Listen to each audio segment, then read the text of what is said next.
Bonjour, je suis Caroline de Caroline Création et voici un extrait de mon cours.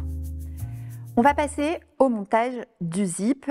Chaque étape, on va prendre le temps de décortiquer chaque étape. Je vous montre juste un zip terminé pour que vous voyez un petit peu ce qu'on va faire.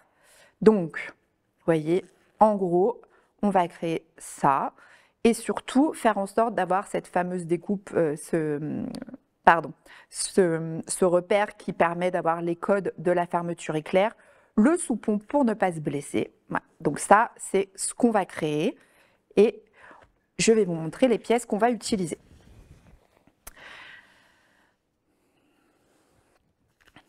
Donc dans les pièces d'études que nous avons créées, vous avez 2 pièces devant, vous avez la soupate, le soupon et le gabarit qui nous servira à créer la démarcation.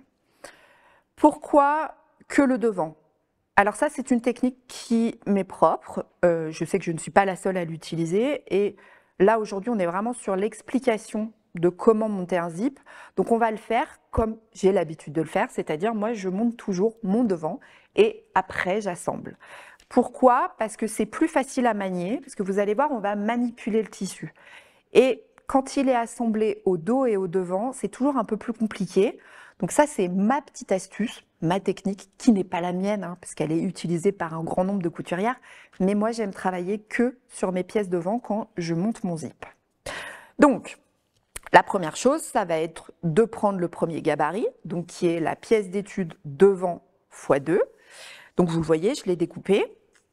Et on va prendre notre fameux stylo pour faire nos repères, puisque vous le voyez, ici et ici, nous avons des repères qu'il va falloir marquer, parce que c'est ça qui va déterminer que notre zip soit bien posé. Donc, hop, moi, je fais mes petits repères. Alors, il y a 2 techniques. Soit on les fait au stylo, aux frictions ou à la craie, soit on fait une petite entaille avec son ciseau. Moi, j'avoue, je préfère utiliser la technique de l'encre, de la craie, parce que j'ai toujours peur qu'avec le ciseau, eh ben, je sois un peu loin de mon cran. Donc, je vais marquer l'autre côté.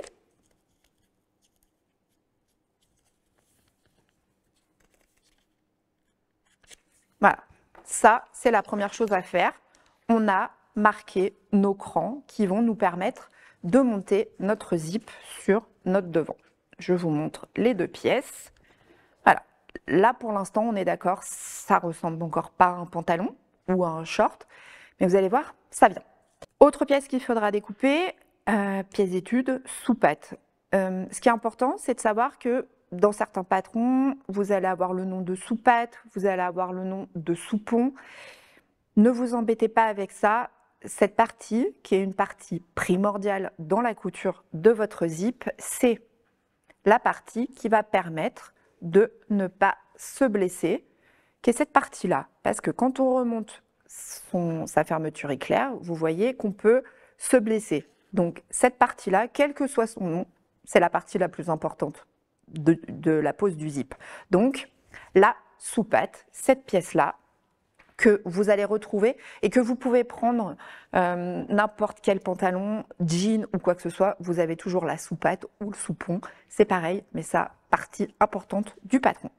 Donc vous l'avez à découper une fois, ça c'est une fois, et vous avez la pièce d'étude, mais là on ne découpe pas dans son tissu, ça, cette pièce-là va uniquement servir à créer ce que vous voyez ici, c'est la fameuse démarcation qui donne les codes de la fermeture éclair. Vous voyez, ce gabarit-là va nous servir à dessiner sur notre pantalon la démarcation où on va coudre.